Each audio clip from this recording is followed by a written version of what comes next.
So, Draft Day is the new Kevin Costner film. The last time we saw Kevin Costner, he was wearing the blue scarf of conflict, which incidentally, I see that Simon Poole, our it's editor. No, he's not the editor. I think he's a flunky. But, yes, has now. Sorry, I've just got "How dare you" in my ear from Robin. Has now officially claimed credit for that, and he said, "Oh yes, I noticed that I said that just before Mark went in there," which is entirely possible. It is entirely possible. Why are you quoting people who work on the show who no one's ever met before? Because he tweeted. He tweeted. Well, no one follows him. Who, Simon? Yeah. Well, I'm sure he has loads of followers. Anyway, it doesn't matter. The last time we saw Kevin Costner, he was doing that, and it was a bit rubbish. And it was in, it was a European thriller in which he looked like a bit of a fool, and the movie was total nonsense. This now finds Kevin back on the territory of doing what he does best, which is that he is basically the uncrowned king of the "it's not really about sports" movie. So that's what he does. He does films that are sort of about American sports and about sort of, blokes and American sports, but in a way which is very charming. So the story is, he is the manager of the Cleveland Browns on something called, do you know what Draft Day is? Is it something to do with being the Prince of Thieves? Pardon? Nothing, carry on. Cancel Christmas? Yes. No. So it's, and this is one of the problems that the film will have. If you're a UK viewer and you don't know about the Byzantine rituals of Draft Day, you kind of have to run. I do know about Draft Day, yes. Oh, do you? Yes. Well, what it's is it? The only example of socialism in America. What? Carry on anyway. We haven't got time to go into the. It's when the football the NFL clubs all sort of pick players one after the other, and there's a kind of real, and so.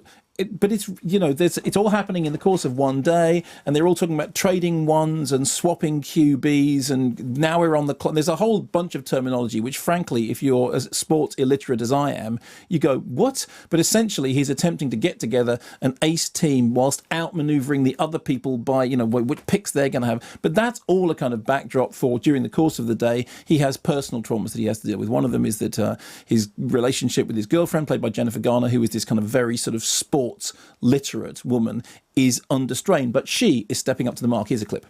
Do I take Callahan? He's a winner. He is. I mean, that's the word, right? He's won everywhere he's been. They said the same thing about Ryan Leaf when he was the number 2 pick in '98. No one said that about Tom Brady when he went 199th. There's no such thing as a sure thing. At the end of the day, all that matters is what you think. Did you understand the jargon? No, not at all. Fine. I was tense though. Yeah, I mean, you were tense because the music was saying tense. The music was tense. And because it was Kevin Costner. Yes. Because that's what Kevin Costner does best. So it's pretty perfunctory. It's not going to, spark the imagination of an awful lot of UK viewers for whom it is that classic thing, the really good sports movie makes a sport you don't understand entirely comprehensible, which this doesn't. However, it's good to see Costner back on home turf after having, gone through the indignities of 3 Days to Kill.